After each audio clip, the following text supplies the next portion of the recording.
বৈশাখী দেবী তার 3 মেয়ে তিতলি, মনিকা এবং কবিতার সঙ্গে বাস করে। অনেক বছর আগেই বৈশাখী দেবীর স্বামী মারা যায়, তাই বৈশাখী দেবী নিজে চাকরি করে তার 3 মেয়েকে আদর যত্নে মানুষ করেছে। তবে বৈশাখী দেবীর স্বামীর অগাধ সম্পত্তি ছিল। এখন উত্তরাধিকার সূত্রে সেই সম্পত্তির মালিক বৈশাখী দেবী। তার 3 মেয়ে পড়াশোনা করে এখন সমাজে প্রতিষ্ঠিত। 3 মেয়ে এখন ভালো চাকরি করে। অন্যদিকে বৈশাখী দেবী এখন রিটায়ার হয়ে বাড়িতেই থাকে। 3 মেয়ে স্বাবলম্বী হয়ে যাওয়ায় বৈশাখী দেবী এবার তাদের বিয়ে দেওয়া নিয়ে চিন্তা করে। কিরে, তোদের তো বিয়ের বয়স হয়ে গেল, এবার তো তোদের বিয়ে দিতে হবে। আর কতদিন মায়ের কাছে থাকবি তোরা? বিয়ের কথা শুনে তার মেয়েদের মন খারাপ হয়ে যায়। মা, আমি তোমাকে ছেড়ে কখনোই থাকতে পারবো না।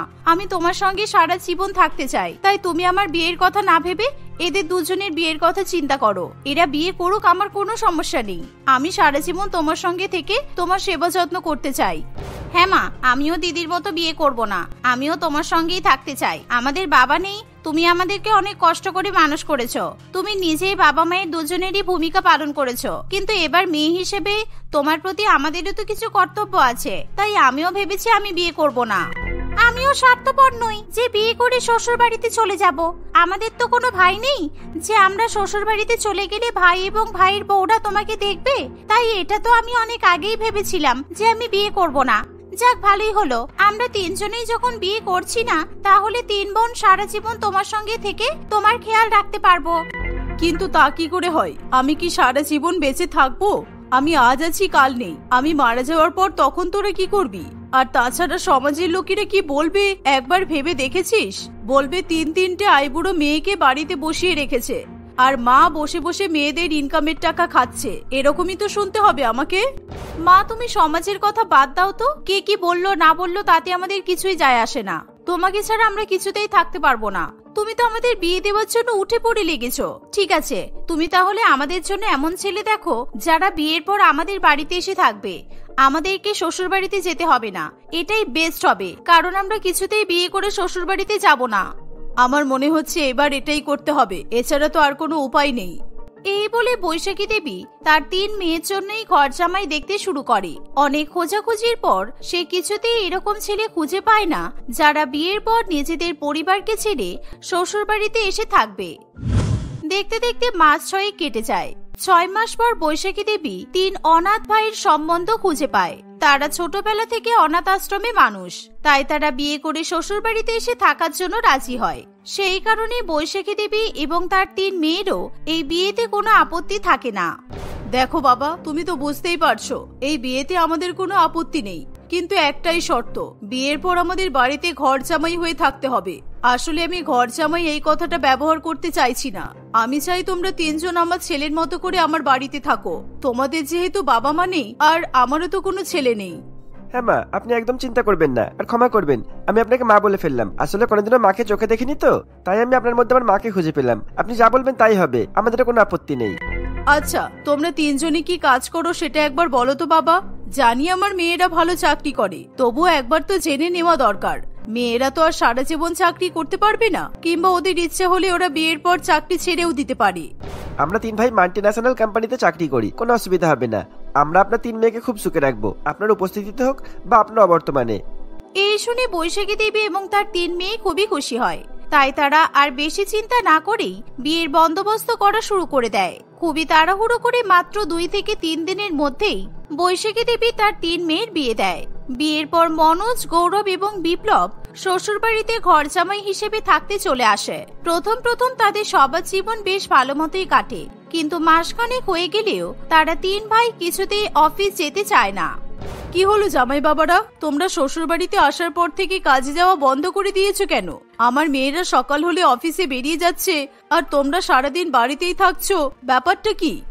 ও, আসলে আপনাকে তো বলাই হয়নি। আসলে আমরা 3 ভাই চাকরিটা ছেড়ে দিয়েছি, কারণ আপনারা 3 মেয়ে চাকরি করে এত ভালো টাকা রোজগার করছে, আমাদের তো চাকরি করার কোনো প্রয়োজনই নেই, সেই জন্যই। এই শুনে বৈশাখী দেবী খুবই রেগে যায়। মানে তোমরা বলতে কি চাইছো আমার মেয়েরা চাকরি করছে, তাহলে কি তোমরা আমার মেয়েদের টাকায় বসে বসে খাবে? এটা আবার হতে পারে নাকি? বিয়ের আগে তো এরকম কিছু কথা হয়নি। আপনারা তো বিয়ের আগে এরকম কিছু বলেননি যে আমরা বিয়ের পরেও চাকরি করব। আর তাছাড়া আমরা তো ঘর জামাই হয়ে এসেছি, তাই ঘর জামাইয়ের মতোই তো থাকতে হবে। আপনার তো এত বড় শর্ত রেখেছি। আজকাল কোন ছেলে শ্বশুর বাড়িতে এসে থাকতে চাই বলুন তো? কিন্তু আমরা শুধুমাত্র আপনার কথা চিন্তা করেই শ্বশুর বাড়িতে থাকছি। না, এভাবে হয় না। আমার মেয়েরা বাড়িতে আসুক, ওদের সঙ্গে আমাকে কথা বলতে হবে। এই বলে বৈশাখী দেবী সেখান থেকে চলে যায়। তিন ভাই আবার নিজেদের ফোনে গেম খেলতে শুরু করে। সত্যি আমাদের কপাল ফিরে গেছে। আমরা কখনো ভাবিনি যে আমাদের এত বড় লোক শ্বশুর বাড়িতে বিয়ে হবে, এত আরামের জীবন পাবো। আমি তো স্বপ্নেও ভাবিনি। কোনো কাজকর্ম না করে সারাদিন বসে বসে খাও আর নিজেদের ইচ্ছা মতো জীবন কাটাও। ওই বুড়িকে বিয়ের আগে ভাগ্যিস আমরা বলেছিলাম যে আমরা মাল্টিন্যাশনাল কোম্পানিতে চাকরি করি। তা না হলে ওই বুড়ির আবভাব দেখে মনে হচ্ছে আমরা যে কোনো কাজ করি না, সেটা জানলে বুড়ি কখনোই ওর মেয়েদের সঙ্গে আমাদের বিয়ে দিত না। বিয়ে যখন হয়ে গেছে আর আমাদের এসব নিয়ে চিন্তা করে কোনো লাভ নেই। ওই বুড়ি আমাদের কিচ্ছু করতে পারবে না। এখন শুধু এই বুড়ি মরার অপেক্ষা। আর বুড়িকে এমনিও দেখে তো ভালোই বয়স মনে হয়। বুড়ি পটে তুললে এইসব সম্পত্তি আমাদের হয়ে যাবে। আমাদের বউদেরকে ভুলিয়ে ভালিয়ে সম্পত্তি আমাদের নামে করে নেব, তারপর ওদের ঘাড় চেপে সারা জীবন বসে বসে খাবো। খুব মজা। এভাবে গেম খেলতে খেলতে তিন ভাই নিজেদের মনের কথা বলতে থাকে। কিন্তু বৈশাখী দেবী জানালা দিয়ে তাদের সব কথাই শুনতে পায়। বৈশাখী দেবী বুঝতে পারে যে সে ভুল মানুষদের সঙ্গে তার মেয়েদের বিয়ে দিয়ে ফেলেছে। কিন্তু তখনই বৈশাখী দেবী তার তিন জামাইকে কিছু বলে না। সন্ধ্যাবেলা মেয়েরা বাড়িতে আসলে বৈশাখী দেবী তাদেরকে সব কথা বলে। আমাদের সঙ্গে তার মানে বিশ্বাসঘাতকতা করা হয়েছে মা। ওরা যে বলল 2 মাস ওদের এখন অফিস ছুটি, ওরা তাহলে প্রতিটা মুহূর্তে আমাদেরকে মিথ্যা কথা বলছে। চলো মা, এখনই ওদেরকে ঘাড় ধাক্কা দিয়ে এই বাড়ি থেকে বের করে দিই। ওদের মতো স্বামীদের আমাদের কোনো প্রয়োজন নেই। এই কারণেই বলেছিলাম মা, আমরা বিয়ে করব না, আমরা তোমার সঙ্গেই থাকবো। দেখলে তো বিয়ের পর কি হলো। ওরা তাহলে শুধুমাত্র সম্পত্তির লোভে আমাদেরকে বিয়ে করেছে। তোরা মাথা ঠান্ডা কর। আমি ভালো করেই জানি এবার আমাকে কি করতে হবে। আমার তিন জামাইকে এবার লাইনে আনতে হবে। তোরা ভালো করে শুনে নে তোদেরকে কি করতে হবে। বৈশাখী দেবী তার তিন মেয়েদেরকে তার প্ল্যানের কথা ভালোভাবে বুঝিয়ে দেয়। পরের দিন সকালবেলা বৈশাখী দেবী দেখে যে তার তিন জামাই ঘুম থেকে উঠে আবার গেম খেলতে বসে পড়েছে। কি হলো, তোমরা এখনো পর্যন্ত বসে আছো কেন? রান্নাঘরে যাও। আমার মেয়েরা অফিসে বেরোবে, ওদের জন্য ব্রেকফাস্ট তৈরি করতে হবে আর ওদের লাঞ্চ বক্সও প্যাক করতে হবে। এ কি আপনি কি বলছেন মা? আপনি বাড়ির জামাইকে ঘরের কাজ করতে বলছেন? আপনার লজ্জা করছে না? কেন লজ্জা কিসের মনোজ? তোমরা শ্বশুর বাড়িতে বসে বসে ফ্রি ফান্ডে খাচ্ছ, তাতে তোমাদের লজ্জা করছে না? বউয়ের কাছে হাত পেতে হাত খরচ চাইছো, তাতেও তোমাদের লজ্জা করছে না? আর এখন বাড়ির কাজ করতে গেলে তোমাদের লজ্জা করবে? একদম। আমার তিন মেয়ে যেহেতু বাইরে থেকে টাকা ইনকাম করে নিয়ে আসছে আর তোমাদেরকে খাওয়াচ্ছে, তাই এরা পুরুষ মানুষের ভূমিকা পালন করছে। এখন মহিলার ভূমিকা তোমরা পালন করবে। এই বাড়িতে বসে বসে কেউ খাবার পাবে না। তবে হ্যাঁ, তোমাদের কাছে দুটো অপশন দিচ্ছি আমরা। তোমরা হয় টাকা ইনকাম করে নিয়ে এসো, আর না হলে বাড়ির কাজকর্ম রান্না বান্নার সমস্ত দায়িত্ব নাও। যে কোনো একটা তোমাদেরকে করতে হবে। তোমরা যদি চাকরি করতে চাও তাহলে আমরা চাকরিটা ছেড়ে দেব, তারপর তোমাদের হয়ে আমরাই বাড়ির সব কাজ করব। দেখো এবার কোনটা করবে তোমরা। এই শুনে তিন ভাই নিজেদের মধ্যে আলোচনা শুরু করে। তারা তিনজনে আলোচনা করে জানায়, না না, বাইরে কাজ করার চেয়ে ঘরের কাজ করা অনেক সহজ। আমরা বাড়ির কাজই করব, তোমরাই বরং বাইরের কাজ করো। আমি এখনই তোমাদের জন্য টিফিন বানিয়ে নিয়ে আসছি। এই বলে মনোজ রান্নাঘরে চলে যায় এবং চালাকি করে পাউরুটি এবং ব্রেড নিয়ে এসে তাদেরকে খেতে দেয়। এর ফলে তাকে কোনো কিছুই রান্না করতে হয় না। কোনো উপায় না থাকায় মনিকা এবং তার বোনেরা সেই খাবার খেয়ে অফিসে চলে যায়। আর এদিকে তারা দুই ভাই আবার গেম খেলতে বসে পড়ে। কি হলো, তোমরা আবার গেম খেলতে বসে পড়লে কেন? ঘরের সমস্ত কাজ পড়ে আছে। ঘর ঝাড়ু দিতে হবে, ঘর মুছতে হবে, দুপুরে রান্না করতে হবে। আমি তো সকালের ব্রেকফাস্ট বানালাম, সেই জন্য আমি ভীষণ টায়ার্ড। এবার বাকি কাজগুলো এরা করবে। আসলে আমি আর বিপ্লব সকাল থেকে অনেক গেম খেলেছি বলে আমাদের হাত খুব ব্যথা করছে, তাই আজকে আমরা কোনো কাজ করতে পারবো না। আপনি একটু আমাদের হয়ে কাজ করে দিন না শাশুড়ি মা, আমরা তো আপনার ছেলের মতো। বলুন। আমি খুব ভালো মতোই বুঝতে পেরেছি তোমরা কোনো কাজের নও। তোমরা বাইরেরও কাজ করতে পারবে না আর ঘরের কাজও করতে পারবে না। তোমাদের বসে বসে খাওয়ার অভ্যাস হয়ে গেছে। যা ইচ্ছা করো, আমি আর তোমাদেরকে কিছু বলবো না। যা করার আমার মেয়েরাই করবে এবার। এই বলে বৈশাখী দেবী সেখান থেকে চলে যায়। সন্ধ্যাবেলা তিন মেয়ে বাড়িতে আসলে বৈশাখী দেবী আবার তাদের সঙ্গে আলোচনায় বসে। এবার যা করার আমাদেরকেই করতে হবে মা। এটা সত্যি ভীষণ অলস হয়ে গেছে। এরা তো আমাদের কোনো দায়িত্ব নিতেই চাইছে না। আজ বাদে কাল আমাদের যখন সন্তান হবে তখন এটা কি করবে বলো? মা, আমার মাথায় কিন্তু একটা খুব ভালো আইডিয়া এসেছে। তিতলি তার প্ল্যানের কথা সবাইকে জানায়। পরের দিন তারা তিন বোন দুপুরবেলা মন খারাপ করে অফিস থেকে বাড়িতে ফিরে আসে। মা, আমাদের তিনজনের চাকরিটাই চলে গেছে।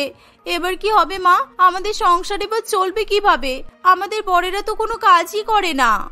তোদের চাকরি চলে গেছে তাতে কি হয়েছে? এবার আমার জামাই বাবারা চাকরি খুঁজবে। কি জামাই বাবা, তাই তো? না, আমরা কোনো চাকরি খুঁজবো না, কারণ আমাদের কাজকর্ম করতে ভালো লাগে না। আর তাছাড়া সংসার কিভাবে চলবে এই নিয়ে তোমরা এত চিন্তা করছো কেন?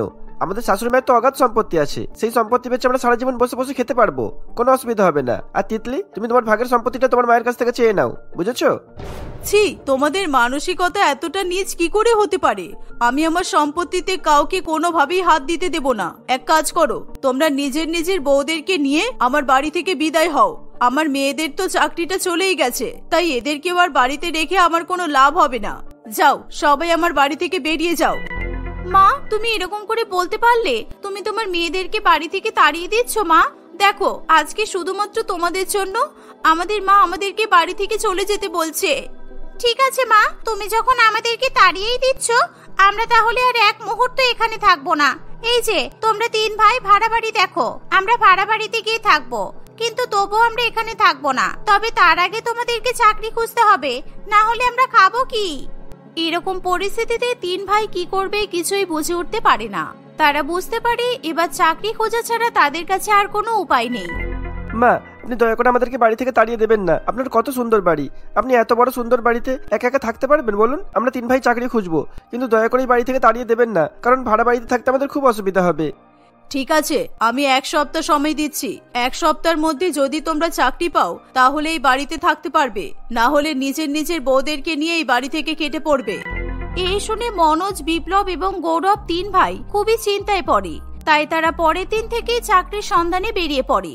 4-5 দিনের মধ্যেই তারা 3 জনই একটা প্রাইভেট সেক্টরে চাকরি পায়। এই দেখে বৈশাখী দেবী এবং তার মেয়েরা খুবই খুশি হয়। মনোজ, গৌরব এবং বিপ্লব চাকরিতে জয়েন করার পর তাদের চিন্তাধারা পুরোপুরি পাল্টে যায়। তারা টাকা ইনকাম করার পর বুঝতে পারে নিজেদের টাকায় জীবন ধারণ করতে কতটা শান্তি।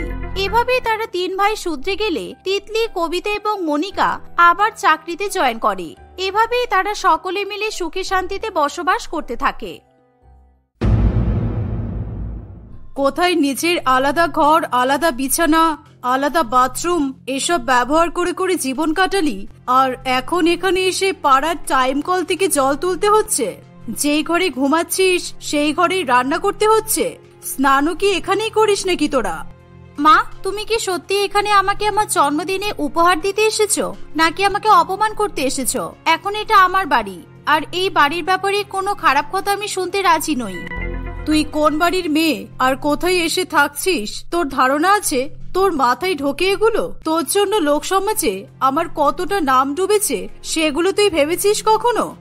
আমি তো বাড়ি থেকে বেরিয়ে আসার সময় তোমাকে বলেছিলাম যে তোমার যদি আমাকে নিজের মেয়ে বলে মানতে নাই ইচ্ছা হয় তাহলে সবাইকে বলে দিও যে তোমার মেয়ে মারা গেছে। সেটাই তো করতে পারতে তুমি। ছাড়, এখন এসব বাদ দে। তুই যাদের সঙ্গে থাকিস আর যেখানে থাকিস তোর কথাবার্তা আর ব্যবহারও তাদের মতোই হয়ে যাচ্ছে। তাই তোর সাথে বেশি ঝামেলায় জড়িয়ে আমি নিজের ক্লাস নামাতে চাই না। এবার যেই জন্য এসেছো সেটা বলো। ভালো লাগছে না আজকের দিনে তোমার সাথে এভাবে ঝগড়া করতে। মীনাক্ষীর এই কথা শুনে সুতপা দেবী তার মেয়ের জন্য নিয়ে আসা সমস্ত উপহারগুলো একটা একটা করে মীনাক্ষীকে দিতে থাকে। তার মায়ের নিয়ে আসা উপহার রাখার জন্য মীনাক্ষীর ঘরে জায়গা কম পড়ে। মীনাক্ষী বুঝতে পারে এগুলো হয়তো তার মা তাকে ছোট করার জন্যই করছে। যেহেতু তার মা তাকে ভালোবেসে তার জন্য উপহারগুলো এনেছে, তাই মীনাক্ষী চেয়েও তার মাকে কিছু বলতে পারে না। কিন্তু সুতপা দেবী কিছুতেই মীনাক্ষীকে অপমান করার কোনো সুযোগ ছাড়ে না। কিছুক্ষণের মধ্যেই মীনাক্ষীর স্বামী সুজয় বাড়িতে চলে আসে। বাপরে বাপ, এত জিনিসপত্র কেন ঘরের মধ্যে? কে এনেছে এসব? কি হচ্ছে এখানে কিছুই তো বুঝতে পারছি না। এ কি মা, আপনি এখন এসেছেন? দাঁড়িয়েছেন কেন? বসুন না। আমার মেয়ে জন্মদিনের উপহারগুলো তোমার ঘরে রাখার পরে আমি তো নিজের বসার মতোই জায়গা পাচ্ছি না, সেই কারণেই দাঁড়িয়ে থাকতে হচ্ছে। ভালোই ভবিষ্যৎ দিয়েছো তুমি আমার রাজকুমারীকে। এবার চুপ করো তো মা, দেখলে তো ও সবেমাত্র কাজ থেকে ফিরলো। তুমি একটু বিশ্রাম করো আর ওকেও একটু বিশ্রাম করতে দাও। দিন আনা দিন খাওয়া অবস্থা দেখে আমার মাথায় আগুন চলে যাচ্ছে। আর তুই চাইছিস আমি বিশ্রাম করি? তোকে এরকম জীবন কাটাতে দেখবো বলে বিদেশে তোকে পড়তে পাঠিয়েছিলাম। তুমি কেন এসেছো মা এখানে? আমি তো কখনো তোমার কাছে সাহায্য চাইনি। আমরা তো এতদিন ধরে নিজেদের মতো জীবন কাটিয়েই নিয়েছি। তাহলে তোমার এখন এখানে আসার কি দরকার পড়লো বলো? আমার মনেই হয়েছিল তোর স্বামী ওই 100-200 টাকার দিনমজুরি করে তোকে ভালো রাখতে পারবে না, তোর কাজে লাগবে এমন কোনো জিনিসও তোকে কিনে দিতে পারবে না। তাই তো এই জিনিসগুলো তোকে দেবো বলে আমাকে এখানে আজকে আসতে হলো। কিন্তু আমি এখান থেকে একটা জিনিস আমার বাড়িতে রাখতে দেবো না। যেদিন আমি নিজে আমার স্ত্রীকে এই সমস্ত জিনিস কিনে দিতে পারবো সেদিনই ওই সমস্ত জিনিস ব্যবহার করবে, তার আগে নয়।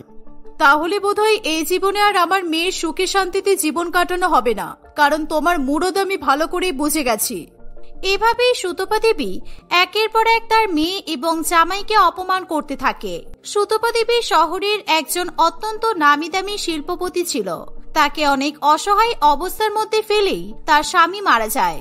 তারপর থেকে দুধের শিশু কোলে নিয়ে ভিক্ষা করা, লোকের বাড়ি থেকে কাজ করা থেকে শুরু করে নিজে টাকা জমিয়ে নিজের ব্যবসা করা, আর সেখান থেকে তার শিল্পপতি হয়ে ওঠা। সে তার অতীত জীবনে যা কষ্ট পেয়েছে তার এক অংশ সে তার মেয়েকে অনুভব করতে দেয়নি। সুতপা দেবী মীনাক্ষীকে একেবারে রাজকুমারীর মতো করে বড় করে। আমি তোর জন্য বিদেশি একজন ব্যবসায়ীর সম্বন্ধ নিয়ে এসেছি। ও খুব ভালো ছেলে, তোকে অনেক সুখে রাখবে। তুই যেভাবে সারা জীবন আমার কথা শুনে এসেছিস সেভাবে আমার এই কথাটাও শুনে চলিস, দেখবি তুই জীবনে অনেক সুখী হবি।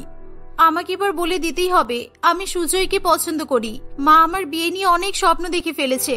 মায়ের সব স্বপ্ন একেবারে ভেঙে যাওয়ার চেয়ে আগেই বলে দেওয়া ভালো হবে। কিরে, কি ভাবছিস? আমি কিন্তু অঞ্জনকে তোদের বিয়ের কথা দিয়ে চলে এসেছি।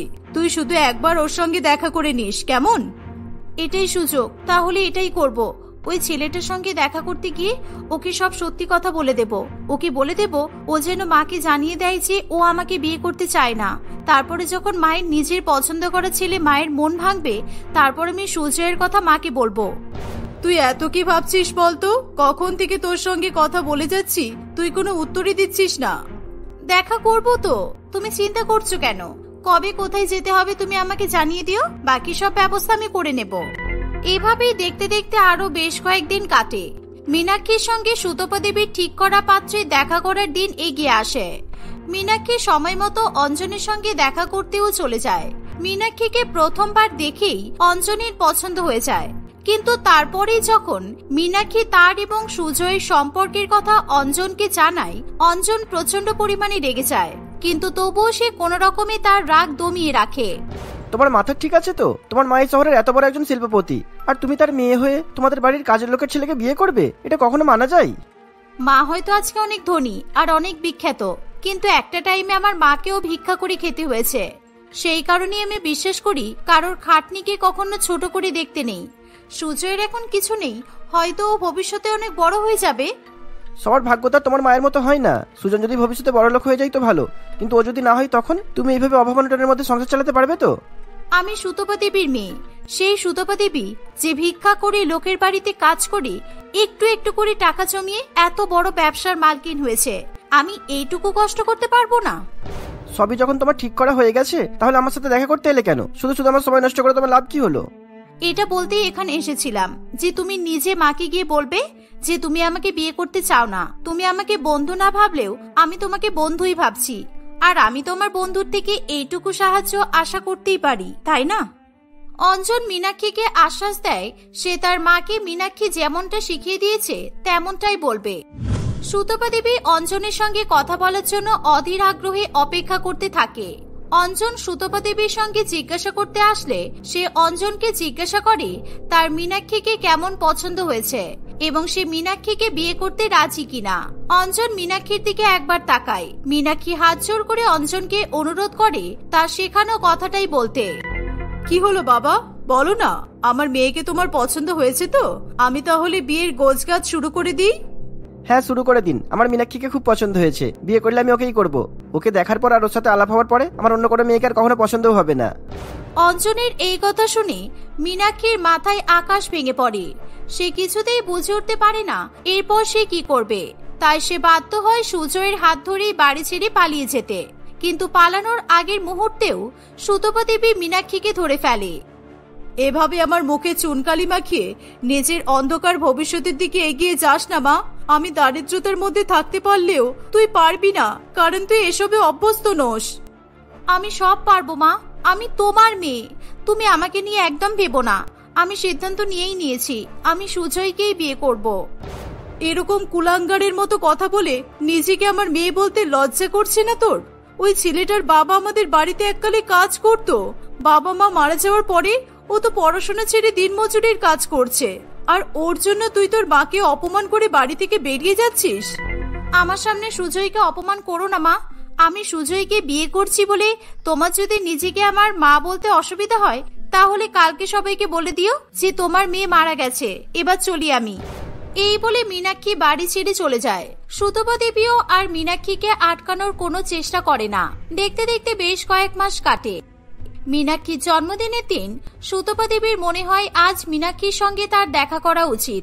তাই সে অনেক দামি দামি উপহার নিয়ে মীনাক্ষী এবং সুজয়ের বাড়িতে দেখা করতে যায়। সেখানে গিয়েও সুতপা দেবী একভাবে মীনাক্ষীকে তার দারিদ্রতা নিয়ে অপমান করতে থাকে। এমনকি সুজয়কেও অপমান করতে সে ছাড়ে না। ভেবেছিলাম আমার জন্মদিনে আমি নিজে হাতে বানিয়ে তোমাকে তোমার পছন্দের খাবারটা খাওয়াবো, কিন্তু সেটা আর পসিবল হবে না। তুমি এবার এসো মা। তুই আমাকে তাড়িয়ে দিচ্ছিস? আমি তোর জন্য এত কিছু করলাম, তারপরেও তুই আমাকে তাড়িয়ে দিচ্ছিস? সত্যি আমার জন্য অনেক কিছু করেছো, কিন্তু তুমি কখনো আমাকে বিশ্বাস করতে পারোনি। আমার ভালো লাগা খারাপ লাগা কি কখনো আমল করনি। তোমার যেটা মনে হয়েছে তুমি আমাকে দিয়ে শুধু সেটাই করিয়ে গেছো। তুই এরকম মিথ্যা কথাগুলো বলতে পারছিস? সত্যি সত্যি গরিব হলে কি মানুষের চিন্তাধারা বোধ বুদ্ধি লোপ পায়? কেন বলছিস তুই এগুলো? আমার নাচতে ভালো লাগে, কিন্তু তুমি আমাকে দিয়ে গান শিখিয়েছো। রান্না করতে ভালো লাগে, কিন্তু তুমি আমাকে দিয়ে ফ্যাশন ডিজাইনিং কোর্স করিয়েছো। আমি সুজয়কে চাই জেনেও তুমি অঞ্জনের সঙ্গে আমার বিয়ে ঠিক করেছো। আমার আর সুজয় সম্পর্কের কথা জেনে তুমি অঞ্জনকে উস্কে দিয়েছো সুজয়কে অপমান করার জন্য, ওর কাজ কেড়ে নেওয়ার জন্য। তুমি কি ভেবেছো আমি এগুলো কোনোদিনও জানতে পারবো না, তাই তো? তুই এভাবে তোর মাকে অপমান করলি তো? দেখিস একদিন তোর এই মায়ের কাছেই তোকে ফিরে আসতে হবে। টাকা পয়সা ছাড়া মানুষ জীবনে এক পাও চলতে পারে না। সবে তো বিয়ের কয়েক মাস হলো, আস্তে আস্তে দেখ কি হয়। আমাদের যাই সমস্যা হয়ে যাক, আমরা সব নিজেরা সামলে নেব। তোমার কাছে কখনো সাহায্য চাইতে যাব না, কথা দিচ্ছি।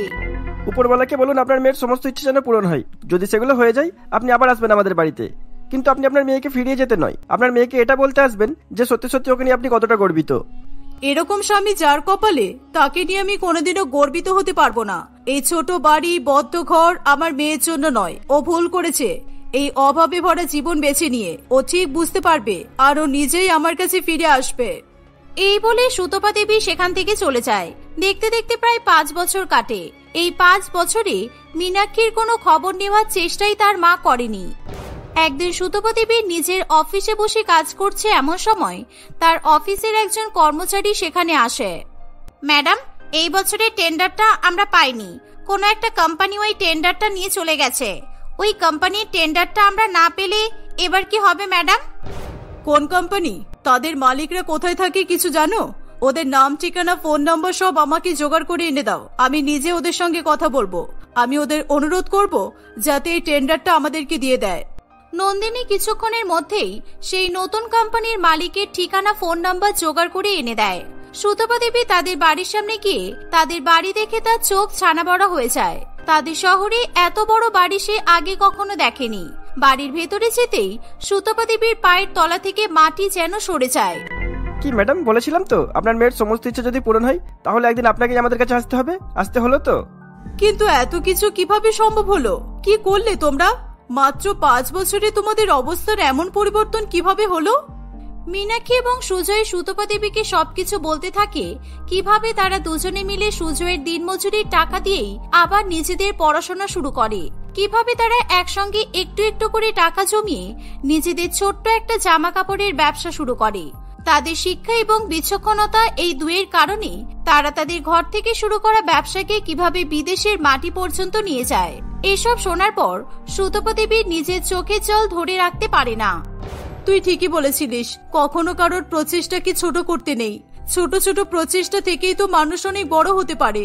তোরা দুজনেই তার প্রমাণ। তোরা দুজনেই আমাকে ক্ষমা করে দে প্লিজ। সুজয় এবং মীনাক্ষী আগের ঘটে যাওয়া সমস্ত কিছু ভুলে গিয়ে সুতপা দেবীকে ক্ষমা করে দেয়। তারা সবাই মিলে সুখে শান্তিতে জীবন কাটাতে থাকে।